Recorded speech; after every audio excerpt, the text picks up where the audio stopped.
Under Rotterdam, there's this Article 17. The COP shall, as soon as practicable, develop and approve compliance procedure. So as soon as practicable is still not now, maybe next COP. So the negotiations have been going on. The main outstanding issues at the opening of COP6 will follow. So the text is very similar to, it's close to what Basel does. It's a general review mandate, which is not controversial, was not until now. And then the specific submissions, it's when you negotiate the specific submissions track that it's more difficult for parties. And in particular, the open questions at the opening and the remaining questions were decision-making on matters of substance, consensus, or qualified. This is linked to the whole discussion on decision-making in MEAs. It's not specific to those treaties, as you know. So that was open. A third trigger, whether it could be a secretariat trigger, committee trigger, or no trigger, no third trigger at all. And the measures that could be taken by the COP. At the time, the problem was more with the measures deemed to be punitive.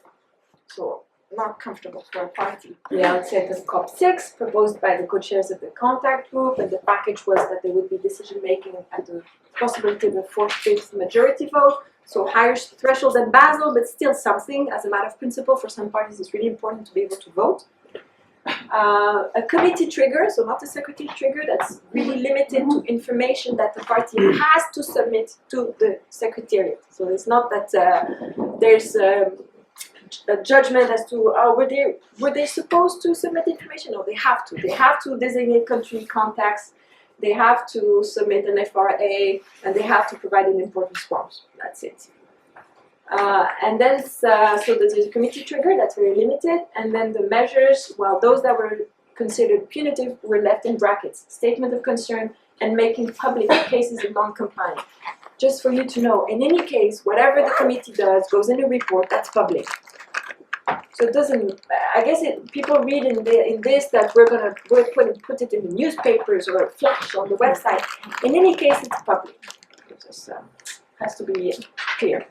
Anyway, that was the package deal. There was one objection in plenary, the proposal by one party who said they wanted a $1 billion fund, otherwise they wouldn't agree.